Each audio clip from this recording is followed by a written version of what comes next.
అలాగే తిరుపాలన్న గారికి అలాగే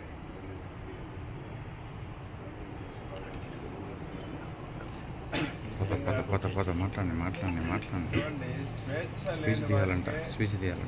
స్వేచ్ఛ విలువ తెలుస్తుంది. ఇప్పుడు కొన్ని చోట్ల యుద్ధాలు జరిగి స్వేచ్ఛ లేకుండా తిండికి తిప్పులకి అన్నిటికీ ఇబ్బంది పడుతున్నారు. లేదు, చాలా కఠినమైనటువంటి జైలు శిక్షలు అనుభవించే వాళ్ళు కూడా తెలుస్తుంది. బానిసత్వం, స్వేచ్ఛ లేకపోతే ఎంత ఘోరంగా ఉంటుంది. ఎంత విలువైన తిండి పెట్టినా కూడా స్వేచ్ఛ లేకపోతే తినలేరు. పచ్చడి మెతుకులైనా స్వేచ్ఛ ఉంటే హ్యాపీగా తింటారు. అంటే స్వేచ్ఛ విలువ, స్వేచ్ఛను కోల్పోతేనే అర్థమవుతుంది. ఎన్నో ఇబ్బందులతో మనం స్వేచ్ఛను, స్వాతంత్రాన్ని పొందేవాళ్ళం. కానీ ఈ స్వాతంత్రాన్ని కాపాడుకునేదానికి, ఈ దేశాన్ని ఇలాగే సుభిక్షంగా బలంగా ఉండేదానికి మన శాస్త్రవేత్తలు బాగా కృషి చేస్తున్నారు.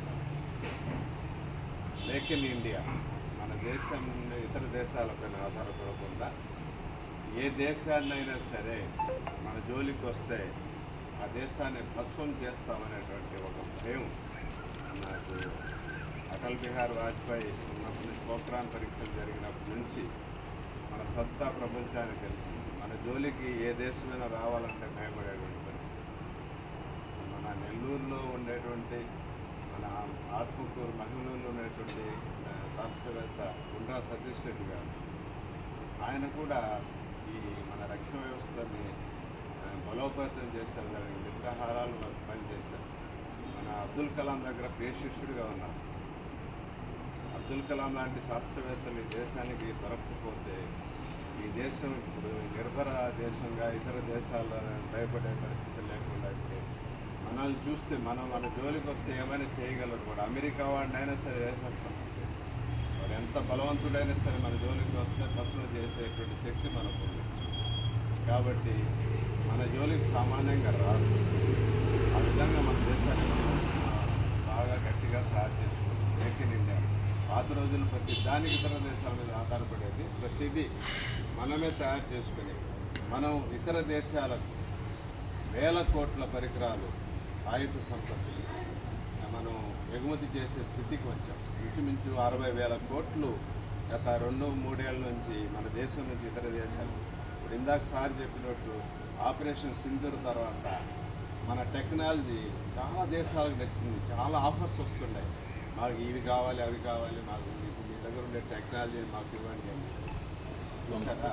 ఆ విధంగా మనం మన దేశాన్ని బలోపేతం చేసుకున్నాం. కాబట్టి మిమ్మల్ని అందరినీ ఈ సందర్భంగా మీరు ఇష్టంగా ఈ కార్యక్రమానికి వచ్చినటువంటి బాలికలకు నేను మీకు ఇచ్చే చిన్న సందేశం ఏంటంటే, ఈ జీవితంలో మీరు కూడా సమయాన్ని వృధా చేయకుండా అద్భుతమైన నైపుణ్యాలతో గొప్ప స్థాయికి సాధ్యమైనట్టు ఇద్దరు ఆడవాళ్ళే ఆపరేషన్ చేశారు. చూడండి, జనరల్గా విమానాలు నడిపేది బస్సులు కూడా నడుపుతున్నారు. కాబట్టి టెక్నికల్గా మీరు అన్ని రంగాల్లో చేసి చూడండి, అత్యంత పేద పిల్లకాయలు కూడా IIIT సీట్ తెచ్చుకున్నారనుకోండి, 6 years చదువుకునే రూపాయి ఖర్చు లేకుండా బయటకు వచ్చారు.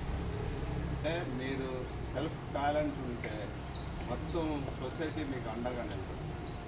కాబట్టి మీరు డిసిప్లిన్గా ఉండి గొప్ప స్థాయికి వెళ్ళాలని ఈ స్వాతంత్ర సందర్భంగా అభినందనలు, శుభాకాంక్షలు తెలియజేస్తున్నాను. అలాగే ఈరోజు ఈ కార్యక్రమాన్ని వచ్చినట్టు అందరికీ, మా తిరుపాలకి అందరికీ పేరు పేరున నాకు ఈ అవకాశం ఇచ్చిన వారికి ధన్యవాదాలు తెలియజేస్తూ thank you very much.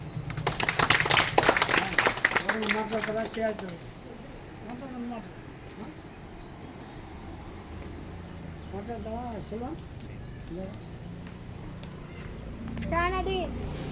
Attention. Stand at ease.